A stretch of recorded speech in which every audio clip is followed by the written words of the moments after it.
द्रोणाचार्य ऋषि भारद्वाज तथा घृतार्ची नामक अप्सरा के पुत्र तथा कुरु प्रदेश में पांडु के पुत्रों तथा धृतराष्ट्र पुत्रों के वे गुरु थे। महाभारत युद्ध के समय वह कौरव पक्ष के सेनापति थे। गुरु द्रोणाचार्य के अन्य शिष्यों में एकलव्य का नाम उल्लेखनीय है। उसने द्रोणाचार्य द्वारा गुरु दक्षिणा मांगे जाने पर अपने दाएं हाथ का अंगूठा काट कर दे दिया। एकलव्य निषाद राज का पुत्र था और एक राजकुमार भी कौरवों और पांडवों ने द्रोणाचार्य के आश्रम में ही अस्त्रों और शस्त्रों की शिक्षा पाई थी। अर्जुन द्रोणाचार्य के प्रिय शिष्य थे। वे अर्जुन को विश्व का सर्वश्रेष्ठ धनुर्धर बनाना चाहते थे। महाभारत की कथा के अनुसार महर्षि भरद्वाज एक बार नदी में स्नान करने गए। स्नान के समाप्ति के बाद उन्होंने देखा कि अप्सरा घृताची नग्न होकर स्नान कर रही है। यह देखकर वह कामातुर हो गए और उनके शिश्न से वीर्य टपक पड़ा। उन्हीं ने ये वीर्य एक द्रोण कलश में रखा, जिससे एक पुत्र जन्मा। दूसरे मत से कामातुर भरद्वाज ने घृताची से शारीरिक मिलन किया, जिनकी योनिमुख द्रोण कलश के मुख के समान थी। द्रोण दोने से उत्पन्न होने के कारण उनका नाम द्रोणाचार्य पड़ा। द्रोण अपने पिता के आश्रम में ही रहते हुए चारों वेदों तथा अस्त्र शस्त्रों के ज्ञान में पारंगत हो गए। द्रोण के साथ प्रशत नामक राजा के पुत्र द्रुपद भी शिक्षा प्राप्त कर रहे थे तथा दोनों में प्रगाढ़ मैत्री हो गई। उन्हीं दिनों परशुराम अपनी समस्त संपत्ति को ब्राह्मणों में दान करके महेंद्राचल पर्वत पर तप कर रहे थे। एक बार द्रोण उनके पास पहुंचे और उनसे दान देने का अनुरोध किया।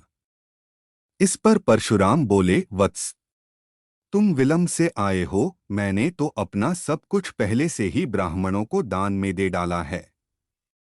अब मेरे पास केवल अस्त्र शस्त्र ही शेष बचे हैं। तुम चाहो तो उन्हें दान में ले सकते हो। द्रोण यही तो चाहते थे। अतः उन्होंने कहा, हे गुरुदेव, आपके अस्त्र शस्त्र प्राप्त करके मुझे अत्यधिक प्रसन्नता होगी, किंतु आपको मुझे इन अस्त्र शस्त्रों की शिक्षा दीक्षा देनी होगी तथा विधि विधान भी बताना होगा। इस प्रकार परशुराम के शिष्य बनकर द्रोण अस्त्र शस्त्रादि सहित समस्त विद्याओं के अभूतपूर्व ज्ञाता हो गए। शिक्षा प्राप्त करने के पश्चात द्रोण का विवाह कृपाचार्य की बहन कृपि के साथ हो गया। कृपि से उनका एक पुत्र हुआ। यह महाभारत का वह महत्वपूर्ण पात्र बना जिसका नाम अश्वत्थामा है। द्रोणाचार्य ब्रह्मास्त्र का प्रयोग जानते थे, जिसके प्रयोग करने की विधि उन्होंने अपने पुत्र अश्वत्थामा को भी सिखाई थी। द्रोणाचार्य का प्रारंभिक जीवन गरीबी में कटा। उन्होंने अपने सहपाठी द्रुपद से सहायता मांगी, जो उन्हें नहीं मिल सकी। एक बार वन में भ्रमण करते हुए गेंद कुएं में गिर गई। इसे देखकर द्रोणाचार्य ने अपने धनुषर विद्या की कुशलता से उसको बाहर निकाल लिया। इस अद्भुत प्रयोग के विषय में तथा द्रोण के समस्त विषयों में प्रकांड पंडित होने के विषय में ज्ञात होने पर भीष्म पितामह ने उन्हें राजकुमारों के उच्च शिक्षा के नियुक्त कर राजाश्रय में ले लिया और वे द्रोणाचार्य के नाम से विख्यात हुए। जब महाभारत का युद्ध तय हुआ तो द्रोण ने अपने पुत्र अश्वत्थामा समेत कौरव सेना का साथ दिया। युद्ध की शुरुआत में वे एक मुख्य भूमिका में थे।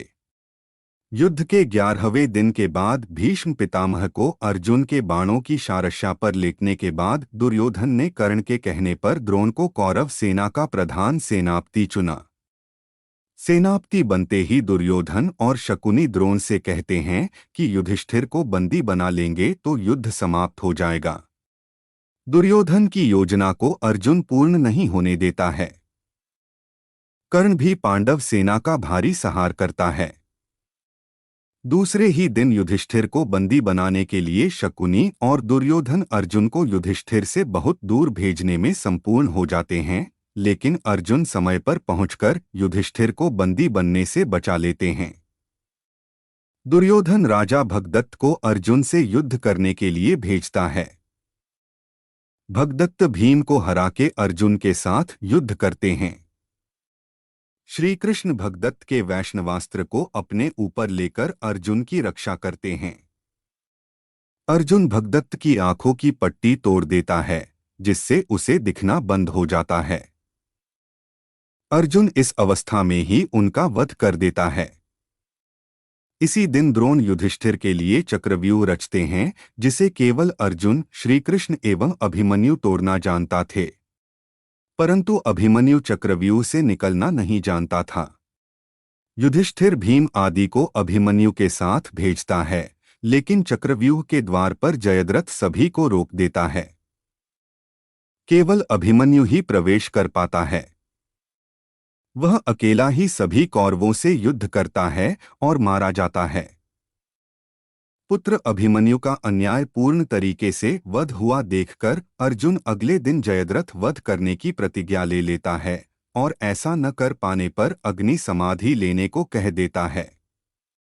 युद्ध के 14वें दिन अर्जुन की अग्नि समाधि की बात सुनकर द्रोण कौरव के साथ मिलकर जयद्रथ को बचाने योजना बनाते हैं। द्रोण जयद्रथ को बचाने के लिए उसे सेना के पिछले भाग में छिपा देते हैं, लेकिन श्रीकृष्ण द्वारा किए गए सूर्यास्त के कारण जयद्रथ बाहर आ जाता है और अर्जुन वध कर देता है। इसी दिन द्रोण द्रुपद और विराट को मार देते हैं। युद्ध के 15वें दिन द्रोण द्वारा युद्ध में हो रही पांडव सेना की हानि को देख श्री कृष्ण ने युधिष्ठिर को द्रोण को हराने के लिए भेद का सहारा लेने को कहा और युद्ध में ये बात फैलाने के लिए कहा कि अश्वत्थामा युद्ध में मारा गया। तब इसको अपने धर्म के विरुद्ध देखकर युधिष्ठिर इस कपट को नकारने की कोशिश करने लगे। तभी एक योजना के तहत भीम ने अवंतिराज के एक अश्वत्थामा नामक हाथी का वध किया और युद्ध क्षेत्र में ये बात फैलाने लगा कि अश्वत्थामा मारा गया। जब इस बात का द्रोण को इसका पता चला तो वो युधिष्ठिर के पास गए और पूछा कि सच में अश्वत्थामा की मृत्यु हो गई है। तब युधिष्ठिर ने अश्वत्थामा नामक मरे हुए हाथी को ध्यान में रखकर हाँ कह दिया। इसको सुनकर द्रोण को सदमा लगा और वो अपने अस्त्र शस्त्र त्याग कर अपने इकलौते पुत्र की मौत का शोक बनाने हेतु धरती पर बैठ गए। तभी पांडव सेना के सेनापति और द्रौपदी के भाई धृष्टद्युम्न ने तलवार से द्रोण का वध कर दिया। एक दिन द्रोणाचार्य गंगा नदी में स्नान कर रहे थे, तभी उनका पैर एक मगरमच्छ ने पकड़ लिया। द्रोणाचार्य स्वयं उससे छूट सकते थे, लेकिन उन्होंने अपने शिष्यों की परीक्षा लेने के लिए ऐसा नहीं किया। अपने गुरु को इस हालत में देख सभी शिष्य घबरा गए। तभी अर्जुन ने अपने बाणों से उस मगर को मार दिया। प्रसन्न होकर द्रोणाचार्य ने अर्जुन को ब्रह्मशिर नाम का दिव्य अस्त्र दिया और उसका प्रयोग कब और कैसे करना है ये भी बताया। द्रोणाचार्य ने ही अर्जुन को वरदान दिया था कि संपूर्ण पृथ्वी पर तुम्हारे जैसा धनुर्धर नहीं होगा।